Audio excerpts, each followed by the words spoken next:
Hello, welcome back to the channel, Pokemon trainers. Professor Tachyon here, and today is Tierlist Day. So it's been almost a week since Dodrio's release, and we will see how the solo queue meta has evolved. Where is Dodrio supposed to go in this tier list, and which are your best picks if you are solo queuing? So remember, this tier list is specifically for solo queue, meaning that some Pokemon might be better in duo queuing, trio queuing, and especially in 5 stacking. And I'm also considering how easy it is to use these Pokemon, meaning anyone can pick them up and start doing well with them. So with that being said, today we will cover the lower tiers, meaning we'll be covering D tier, C tier, and C plus tier. And in the following videos, we'll be covering the other tiers. So without further ado, let's begin.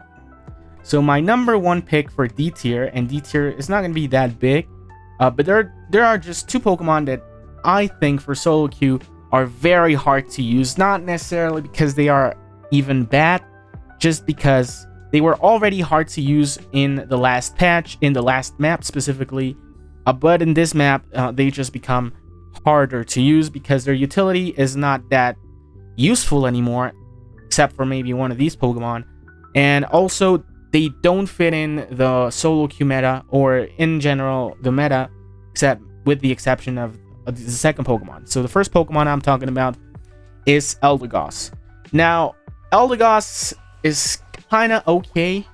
You have mobility, you have secure with, well, not secure, but you have a nice damage, nice poking damage, long range attacks with Leaf Tornado. You can have shields with the Cotton Guard, and its Unite is not that bad.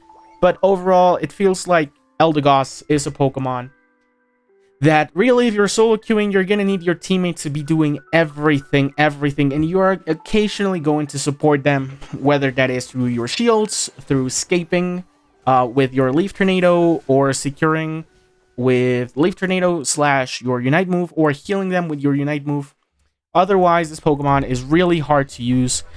It's not, I don't recommend it for solo queue. You're probably going to lose a lot of points.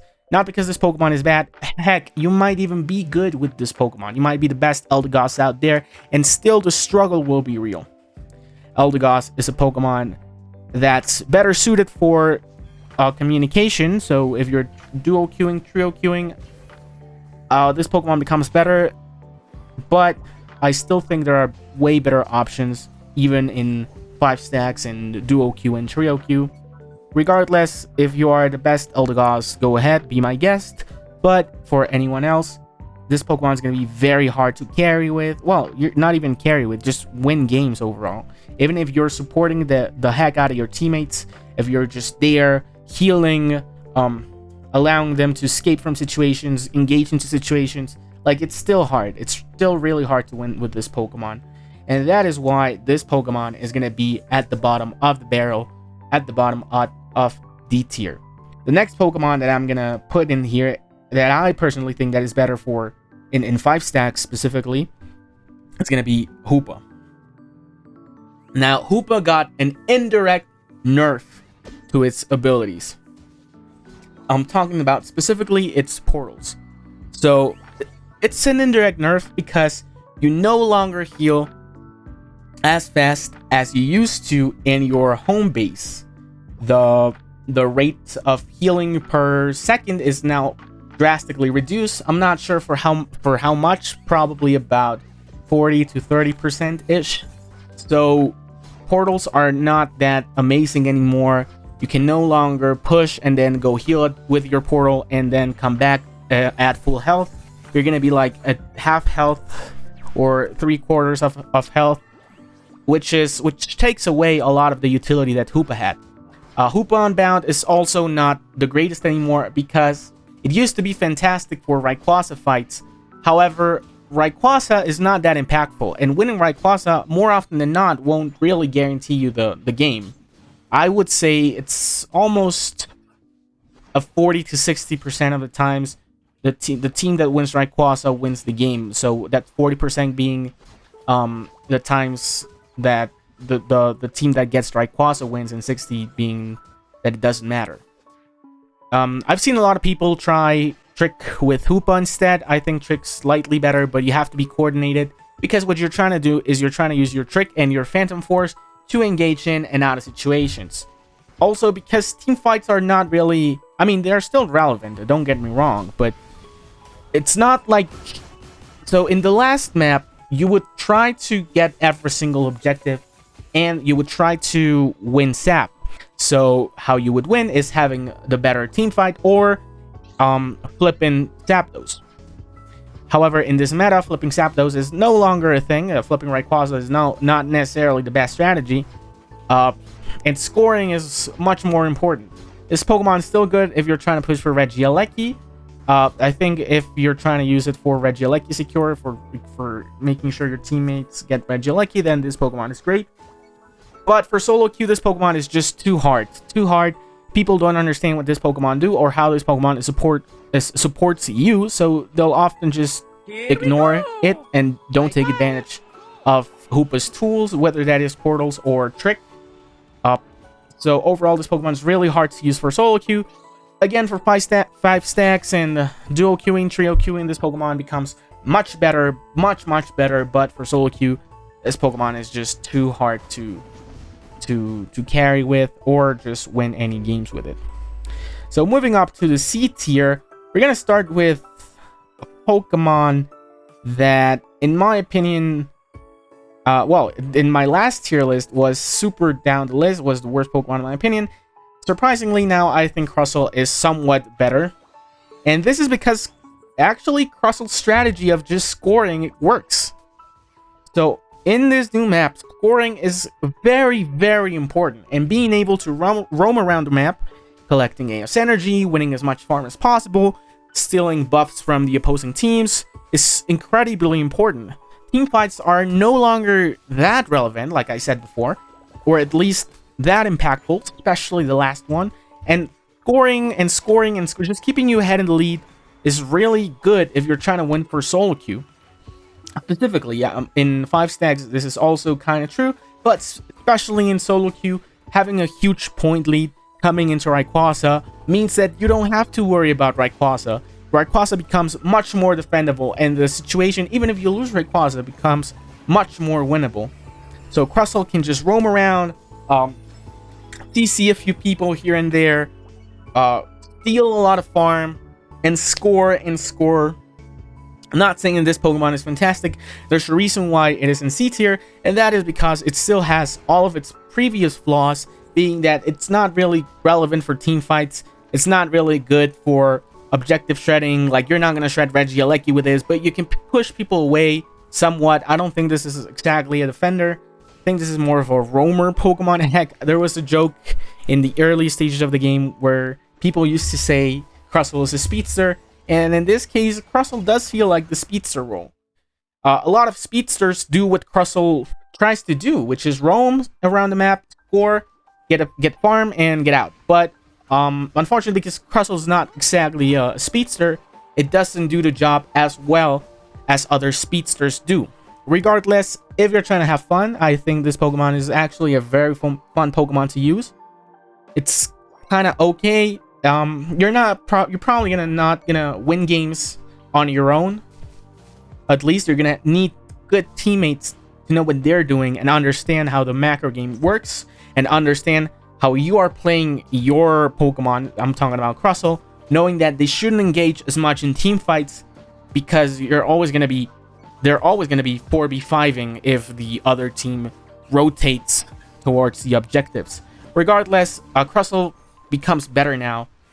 Still has its flaws, so wouldn't really recommend it, but if you're trying to have fun, this is not a terrible option. Now, a Pokemon that I think is probably the worst speedster, talking about speedsters, is going to be Zeraora. And this is because Zeraora doesn't really fit in with the roles that speedsters have right now. We have 2 types of speedsters, the ones that roam around and score, and the ones that are assassins. And Zeraora is not really much of an assassin because there's so much stun, and Zeraora relies on consistent damage with discharge. Wild Charge is a Pokemon that has been gaining popularity. I think maybe Wild Charge is the better out of the 2 sets because of Mr. Mime, basically. but there are just other options that are better, and more often than not, Zeraora just feels a little lackluster. It's not terrible, but honestly, I just feel like because there are a lot of Pokemon that like to hit from range, and Zeraora really has a hard time dealing with these Pokemon because it doesn't have truly amazing mobility necessarily, and it doesn't have that much burst damage, in my opinion. Also, its Unite feels kind of meh, even though it gets it now at level 9. Zeraora still feels like it's not really the best speedster. You can win games with Zeraora. I just think it's harder in the current meta to win with Zeraora. And yeah, those are my thoughts on Zeraora. And the next Pokemon that's gonna be part of this tier is going to be, and I had it right here. It's going to be, oh yeah, it's going to be Buzzwole. So just like before, I don't think anything changed for Buzzwole except maybe it got a little worse. Buzzwole still feels underwhelming. It doesn't really feel that strong. I feel like I'm dying a lot of times when I'm playing Buzzwole. It's not that oppressive in lane. It's not that great for team fights. It doesn't have the best mobility. Leech Life surprisingly is better now, in my opinion. Probably the better set. But even then, this Pokemon doesn't move fast. Its Unite move is still really mediocre. It's not really a scoring Pokemon. It's not as strong as other all-rounders. I think it's the worst all-rounder out of the bunch. This Pokemon is really still lackluster, however you want to run it. And it's a hard Pokemon to carry with. It's a hard Pokemon to use. It's a hard Pokemon to really win games with. So that's why Buzzwole is going to be so down the list here. Probably, I'm not ordering this necessarily, but heck, out of these, surprisingly, I think Crustle is better than Buzzwole. And I'm not sure whether Crustle is better than Zeraora. Maybe Zeraora is slightly better. I just think that Crustle's in a very good spot because of how important scoring is. I'm just going to put it right there like that. So up next, and the final Pokemon on this tier is going to be the newest edition. Oh no, sorry. Yeah, the newest edition, Dodrio. So yeah, Dodrio, like I said before, there are two types of speedsters. There's the assassin speedster, and then there's the scoring speedster. Dodrio, in my opinion, falls into the latter one, which is the scoring speedster. Dodrio loves to score. Dodrio roams around the map and scores a lot, but other than that, it's not really doing anything else. It's pretty useless in team fights. It's pretty useless in any other circumstance. It can hardly win most matchups, except maybe against squishier Pokemon. The advantage Dodrio has is that it's pretty fast and it's hard to catch. So you're going to be able to score quite consistently. But even then, yeah, you might score, but because you're really not doing anything other than scoring, this Pokemon becomes useless pretty much. It's kind of like Crustle. Crustle is slightly better for team fights, but at least Dodrio is better at scoring. Much better at scoring, actually. Dodrio's one job is to score, run around the map, be like annoying, be uncatchable. But this Pokemon is also very susceptible to CC, to stunts, all that stuff. And if they catch you with a Mime Confusion, with Glaceon's slowdowns, with any slowdowns, Greninjas or Pikachu or other type of slowdowns, then this Pokemon becomes very easy to kill. And this is why probably this is one of the worst Pokemon on release. I still think it's better than Buzzwole. Just because the meta, like I said, scoring is very important. But other than that, I don't think this Pokemon is very good whatsoever. And so the next Pokemon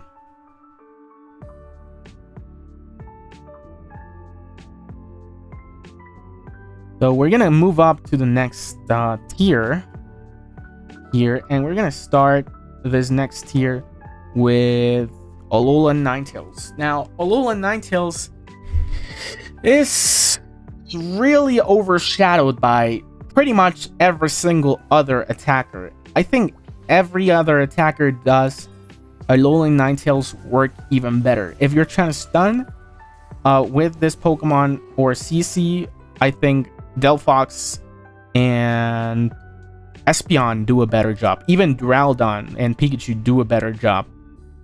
Alolan Ninetales' mobility is lackluster. Its damage is not really there. This Pokemon can be annoying in lane, like somewhat, but after lane phase and once you start roaming, a lot of Pokemon are gonna kill you quite easily. This Pokemon really feels like it hasn't gained any new tool to put it upper in the tier list, in rankings in general. This Pokemon just feels lackluster. This Pokemon, the one advantage it has is that its lane phase is not that bad. If you have the right partner, then this Pokemon becomes quite annoying in lane phase, and lane can be won with this Pokemon if the right partner is there. But other than that, this Pokemon just doesn't feel like it's doing much. This Pokemon feels more like a support Pokemon that's slightly offensive. And because of that, it's very hard to carry with this Pokemon. It's very hard to win games alone with this Pokemon. And that is why this Pokemon is going to be here in the C+ tier. And the next Pokemon that I'm going to put in this tier is going to be Slowbro. So Slowbro used to be better in my opinion, because the metagame has changed and the way we play this game has changed. Slowbro feels a little worse, and because of the emblem nerfs, Skull doesn't feel as strong as it used to. Slowbro's strength is its Unite move and team fight potential, but like I said, there's hardly a team fight nowadays. Actually, in most solo queue games, I will often see a lot of people fighting a little in Rayquaza's pit, and then run and try to score. And because this Pokemon's very slow, and this Pokemon is not very good for roaming, this Pokemon really needs to stick to a lane and rotate every now and then. And if you don't rotate fast enough, things are going to happen very quickly. Then this Pokemon becomes hard to win with.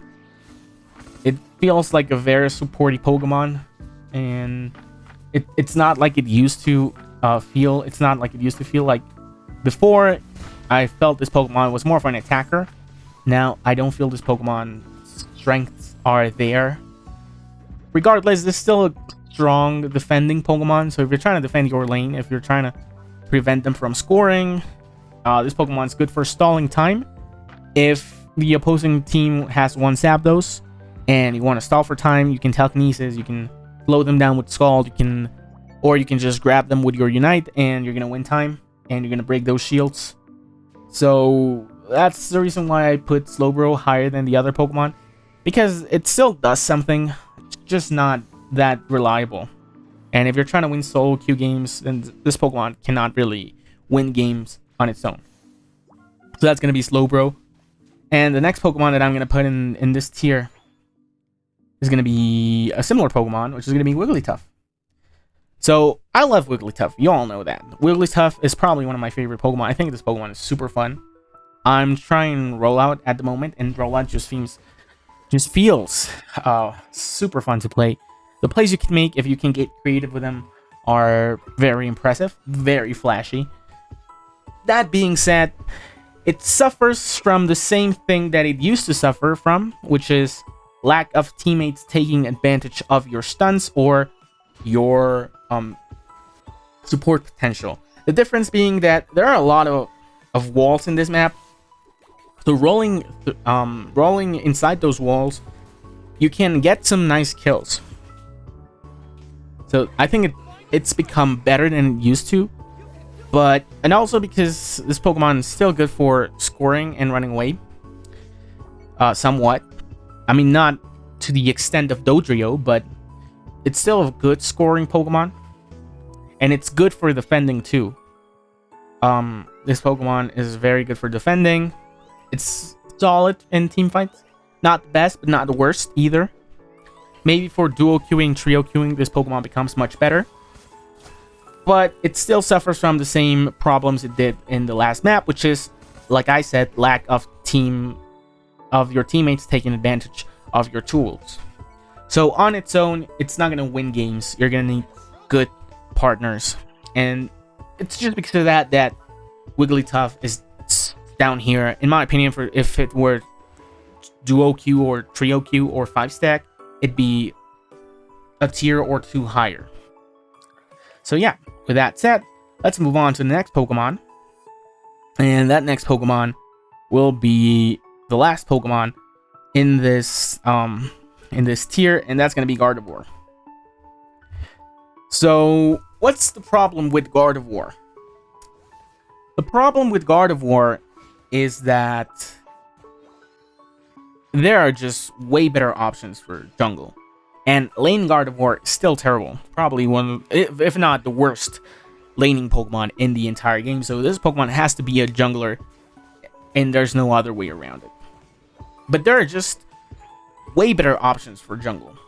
This Pokemon has no mobility, and mobility in this game, in this map specifically, is extremely important.